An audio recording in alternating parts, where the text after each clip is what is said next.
pour Anas Kazib et tous les soutiens de la Palestine. Je donne direct. Et donc, il y a un rassemblement le 18 juin à 12h devant le tribunal de Paris. Des États-Unis à l'Allemagne, en passant par le Royaume-Uni, la répression des soutiens de la Palestine se poursuit partout dans le monde. En France, le collectif Palestine Vaincra a été dissous. Des manifestations féministes sont interdites en raison de la présence d'organisations pro-palestiniennes et Urgence Palestine est menacée de dissolution.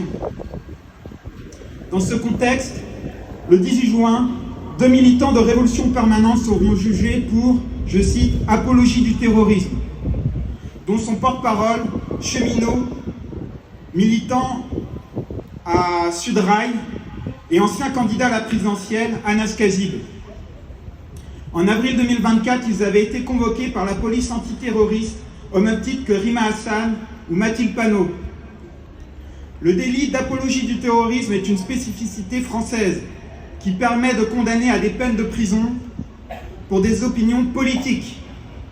Depuis le 7 octobre 2023, cette disposition, contestée jusque-là par la Cour européenne des droits de l'homme, est mobilisée pour réprimer des étudiants, des militants, des élus, des dirigeants syndicaux comme Jean-Paul Delesco de la CGT ou des intellectuels.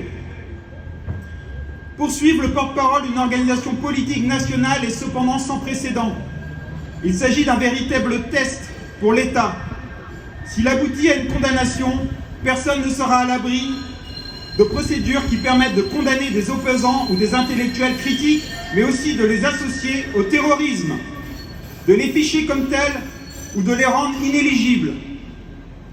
À l'heure où Macron, Merz et de nombreux dirigeants impérialistes font mine de dénoncer la situation à Gaza, où une nouvelle phase du génocide a débuté, cette répression est révélatrice de l'hypocrisie des gouvernements occidentaux. Face à eux, la solidarité est notre meilleure arme.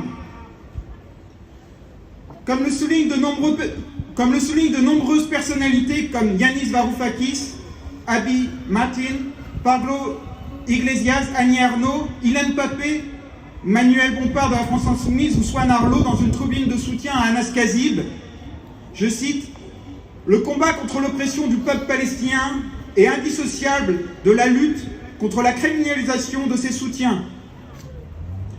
Alors, le 18 juin prochain, faisons du procès des militants de RP le procès de la répression du soutien à la Palestine et du génocide.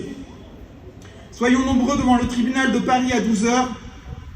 Donc voilà, je donne le rendez-vous, c'est au parvis du tribunal de Paris, métro Porte de Clichy, pour ceux qui seraient dans la capitale.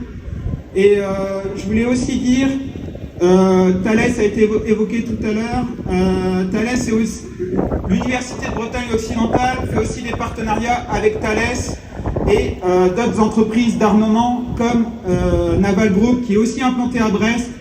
Et Thalès est responsable, en fait, et complice du génocide en Palestine, car elle fournit des composants qui servent à des drones tueurs israéliens. Donc voilà, si vous voulez en parler, nous avons un rendez-vous à 19h mercredi à la Fac Ségalin. Voilà, c'est en salle B122 et c'est histoire de s'organiser aussi dans les facs pour lutter contre le génocide en Palestine et préparer la rentrée aussi de septembre où il faudra qu'il y ait un fort mouvement étudiant et en alliance avec les travailleurs. Et je peux que souscrire à ce qui a été dit sur les dockers de Fos-sur-Mer qui nous montrent la voie et c'est vraiment une orientation qu'il va falloir développer, notamment dans la classe ouvrière, dans les syndicats, pour bloquer les armes, pour bloquer l'armement qui sert au génocide en Palestine. Merci.